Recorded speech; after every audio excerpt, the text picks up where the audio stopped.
Boa noite a todos. Hoje, nessa proposta de reflexão, eu quero trazer para vocês o primeiro capítulo de um livro que eu gosto muito, da Joana de Ângeles. Esse livro se chama O Homem Integral. E nesse primeiro capítulo, Joana fala dos fatores de perturbação. É um capítulo muito interessante, é um livro muito interessante, né? Mas em si esse capítulo me chama muita atenção sobre essa situação daquilo que realmente nos perturba. Porque Joana fala o seguinte, que a gente nessa busca de paz e de equilíbrio, várias situações nós, essa paz e equilíbrio que momentaneamente nós conseguimos. E aí ela intitula isso como os fatores de perturbação. E eu acho muito interessante a forma como ela direciona, né, o texto, e é essa a proposta hoje para a nossa reflexão. Ela coloca aqui 5 itens, que seriam os fatores que tiram essa nossa paz. Então, ela coloca como os fatores a rotina, que isso já me chamou atenção, né? O que seria isso? Um fator de perturbação. Então, ela coloca a rotina, a ansiedade, o medo, a solidão e a liberdade.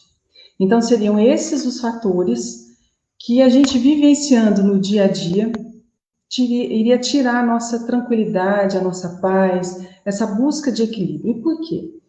Então, ela começa da seguinte maneira: a rotina é uma questão interessante, porque nós precisamos ter uma rotina, só que ao mesmo tempo que essa rotina ela nos engessa, ela nos leva à acomodação, isso disfarçado numa falsa segurança, ela nos evita de crescer. Porque, na verdade, a vida é um movimento constante. Essa é a proposta da nossa reencarnação. Movimentarmos, aprender, né? Porque se aqui estamos, é porque aqui precisamos trabalhar e fazer. Então, diante dessa proposta de aprendizado, a rotina, se ela se torna algo que vai nos trazer a acomodação, ela se torna uma ferrugem na engrenagem da nossa evolução. Então, e aí o que acontece? Se torna uma falsa segurança eu vivenciar a rotina.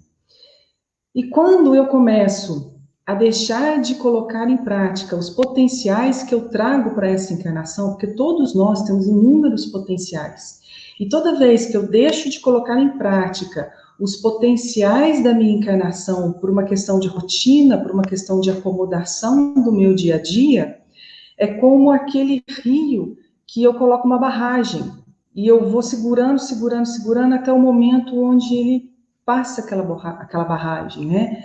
Acontece aquela explosão de volumes de água e tudo mais. E imagina isso dentro do nosso emocional. Se eu venho aqui com inúmeras potencialidades, né? Eu vim com inúmeras propostas de crescimento, e aí, diante de uma rotina, de uma acomodação, eu vou deixando tudo para frente, eu não vou fazendo, vai chegar um momento onde todas essas potencialidades vão estar tão contidas que vai acontecer essa explosão, esse derramamento, igualzinho uma barragem. E aí é onde acontece inúmeras umas frustrações, aquela sensação que a gente para pensar e fala assim, mas o que eu estou fazendo da minha vida, né? Então, são esses os fatores de perturbação. É eu entender que existe a rotina, mas eu não posso simplesmente viver engessada numa rotina. E como todas as propostas de Joana, ela traz um exemplo de Jesus, isso é muito interessante, porque ela fala o seguinte, como que a gente quebra a nossa rotina? Quando a gente percebe que nós temos que buscar esse melhoramento através do amor ao próximo, através da solidariedade e através do enobrecimento do ser. E eu não vou conseguir fazer isso sem eu trabalhar no dia a dia de encontro com o outro, diante da necessidade do outro. Esse é o primeiro item que ela coloca. E aí é interessante que ela vai juntando, né? Então, dentro dessa situação de rotina, onde eu tenho essa falsa segurança, e como a vida é movimento, em inúmeras situações eu vou vivenciar essa quebra de rotina. Eu vivenciando essa quebra de rotina, eu entro na ansiedade. Por quê? Porque a ansiedade é a insegurança, né? Aquilo que de repente eu quero que aconteça, aquilo que eu me programei não acontece. Então, diante dessa falta de controle que eu tenho da minha vida, isso me gera ansiedade, porque eu percebo que eu não tenho controle. Então, todas as situações que a vida traz, isso é constante, dessa quebra, dessa rotina, desse engessamento, isso me traz essa ansiedade. A ansiedade, né, até que de um certo ponto ela não é ruim, mas ela tem limites. E toda vez que a gente extrapola esses limites, onde aquilo começa a nos fazer mal, aí nós precisamos pensar o que está acontecendo para que essa ansiedade se torne tão alta e, né, como em muitas situações, procurar realmente uma ajuda especializada e tudo mais. Mas aí, nesse capítulo, Joana começa a fazer esses links, né? Então, essa necessidade que eu tenho de vivenciar uma rotina, que é uma falsa segurança, injeção dessas possibilidades e potencialidades que eu trago. E aí, quando a vida me cobra e quebra essa rotina, me cria ansiedade. E essa ansiedade vem diante dessas inseguranças, que essa insegurança é o quê? Inúmeras, né, gente? O medo da morte, a perda dos entes queridos, a situação de crise financeira, a instabilidade emocional mesmo que a gente vive. E aí isso nos chega à conclusão que a vida é instável, né? Que todos nós iremos adoecer, iremos ter perdas, iremos ter ganhos, iremos ter tristezas, alegrias. Tudo isso faz parte do que a gente chama de vida. Então, estar vivo é estar experimentando e experienciando todas as situações, boas e ruins. Né? E não tem como eu me proteger disso, porque eu vou vivenciar. A diferença é como que eu vou olhar para cada situação. E aí, Joana também vem. Qual seria a proposta, então? Eu entendo que essa situação me desequilibra, a ansiedade. Como que eu vou controlar essa ansiedade? Porque uma coisa que ela fala aqui que me chama muita atenção é que se a gente se deixa vencer pela acomodação e desvia daquilo que é o essencial na nossa existência, que é a aplicação do tempo para a aquisição dos recursos eternos, onde vai propiciar para nós a tão esperada felicidade, a beleza que a gente enxerga nas coisas, a paz, o equilíbrio. Então, quando a gente, pela rotina, a gente deixa de colocar essas potencialidades em práticas e vem essa ansiedade, como que eu controlo isso, né? Então, como que eu consigo minimizar essas situações? Novamente, o exemplo que ela traz de Jesus. O amor ao próximo, a busca de algum trabalho assistencial, a compaixão, a compreensão dessa situação que a vida se apresenta hoje da maneira como nós precisamos vivenciar. E aí não pode faltar, né? A fé e a esperança no futuro. E aí, diante da situação, eu tenho essa quebra de rotina, eu tenho essa ansiedade, o que que nos traz? O medo. O medo dessa insegurança, o medo dessa situação onde a gente desconhece o futuro. E esse medo, essa insegurança, faz com que a gente se torne ilhas, né? A gente vai ficando com medo e vai se retraindo. Eu tenho medo de vivenciar todas essas experiências que, quando aqui vim para essa encarnação, eram já propostos para mim. Só que diante do medo, eu vou criando essa ilha. E aí eu fico sempre me questionando, toda vez quando vem esses medos, eu falo assim, eu estou querendo proteger o quê? Resguardar o quê? Os valores materiais são materiais, né? São desse mundo. Os valores meus, físicos, esse corpo de carne, como todos nós, vamos deixar aqui. O que que eu tenho medo? E nesse capítulo, Joana fala uma coisa que me chama atenção, que ela fala que o medo é proveniente, normalmente, de reencarnações fracassadas, onde, nesse estágio de culpa, que a gente não trabalha essa culpa, a gente vem com tantos medos. Medos de enfrentar inúmeras situações, porque, na verdade, a gente já tem medo de fracassar, sem antes mesmo de tentar. E como que nós vamos? Qual seria o exemplo que ela traz de Jesus aqui? A situação de cada vez que Jesus encontrava um doente, um físico, um doente, principalmente aquele que estava com a paralisia, e Jesus chega para ele e fala, levanta-te e anda. Que é esse o movimento esperado diante das nossas situações vivenciadas que nos trazem medo. E depois ela vem falando da solidão. Porque na hora que a gente vem diante de todas essas situações, né, a insegurança, aí o medo, a gente se fecha, o que que acontece? A solidão. A partir do momento que o medo se torna tão grande em minha vida, que eu tenho medo de experienciar todas as situações que a vida me traz, eu me sinto sozinha, porque eu não consigo me conectar com o restante.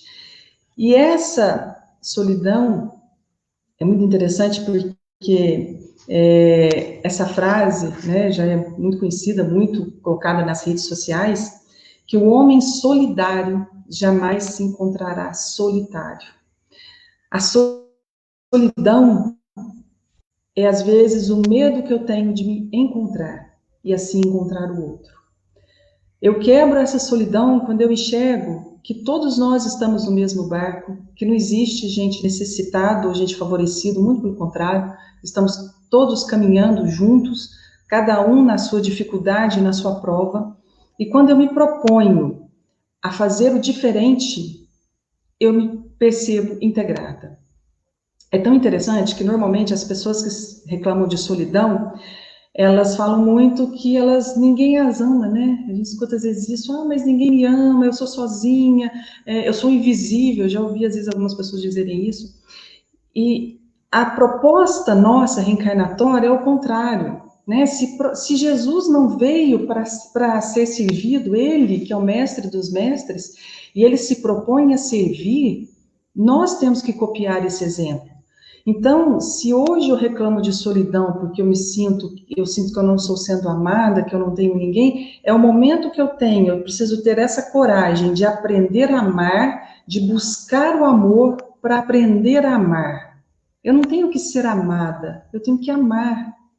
Né? Eu não posso esperar que as pessoas tenham amizade comigo, eu tenho que ter amizade com os outros. E quando eu faço esse movimento ao contrário, e aí a frase de Joana, que é lindíssima, né? O homem solidário jamais se encontra solitário.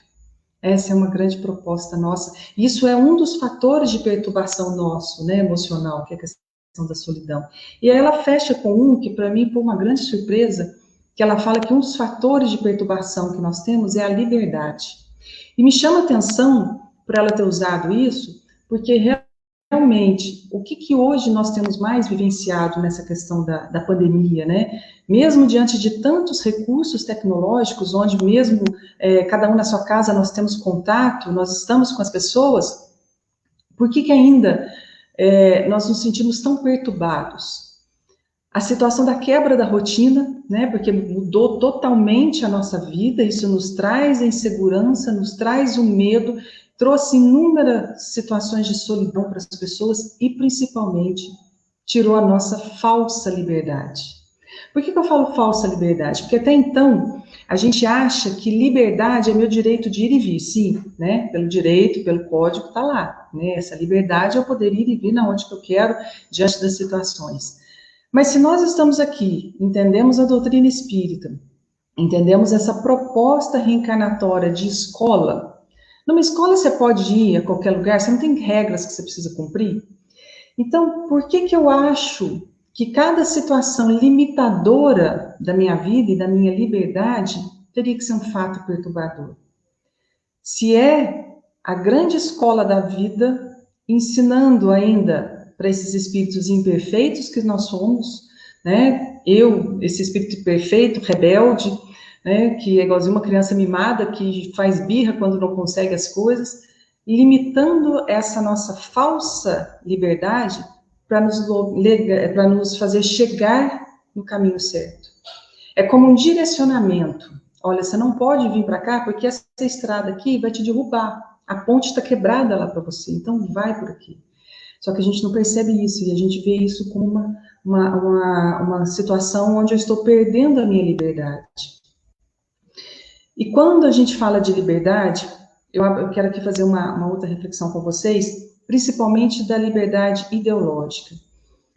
A gente vê muitas pessoas principalmente agora com as redes sociais, diante dessas situações todas, né, de um mundo aberto nas redes sociais, onde cada um quer impor a sua verdade, seja ela filosófica, religiosa, comportamental, independente de qual for. Jesus tem uma frase muito bonita, né? Conhecereis a verdade e ela vos libertará. Mas a verdade, meus amigos, não é a verdade de cada um. A verdade é Deus. É essa inteligência suprema, criadora de todas as coisas, que a gente consegue direcionar como se fosse um amor muito maior do que aquilo que a gente tem conhecimento. Então, sendo ele essa verdade maior, eu não posso impor para ninguém as minhas opiniões, cerceando ela, né, das opiniões dela, achando que eu estou com a razão. Não. Todos nós temos pequenos fragmentos da verdade. Um dia, todos nós unidos, teremos uma verdade muito maior, porque cada um tem a sua própria verdade. E ela não deixa de ser verdade, porque faz parte do universo daquele ser. Então, quando o Jonathan coloca situações, achei muito interessante esse capítulo, né? É o capítulo 1º desse livro, porque ela coloca que nós, apesar de estarmos hoje vivenciando um planeta onde nós temos vários recursos tecnológicos, nós temos hoje vários recursos científicos, nós temos assim uma gama imensa de situações favoráveis, né? Nós vivemos nesse corpo físico muito mais tempo, nós temos remédio, um monte de coisa, mas nós vivemos emocionalmente doentes. E a proposta de cura é uma proposta interior, é uma proposta de buscar se conhecer. E a gente só consegue se conhecer quando a gente consegue perceber que nada que é externo vai nos perturbar. Até mesmo essa questão de liberdade. Porque o que é uma limitação física se o nosso espírito é livre? Né? O apóstolo João, no cárcere, ele escreveu coisas maravilhosas. O que vale a liberdade do ir e vir, ou qualquer outra situação, a estabilidade física, econômica e tudo mais, se eu estou internamente doente? Então, essa é uma reflexão que a gente precisa fazer. Não é o externo que vai me trazer a felicidade, que vai me trazer a paz, o equilíbrio, mas sim essa busca de se autoconhecer, entender na onde que eu tenho mais dificuldade e ampliar essa visão, compreendendo que a vida não é um amontoado de problemas, mas sim um amontoado de soluções para cada um de nós, espíritos imperfeitos, espíritos ainda na busca do conhecimento. Eu encerro aqui essa conversa de hoje. Uma boa noite a todos, uma semana de muita luz, muita paz, que sejamos todos iluminados pelos amigos espirituais, nos mostrando o caminho certo a ser seguido. Boa noite.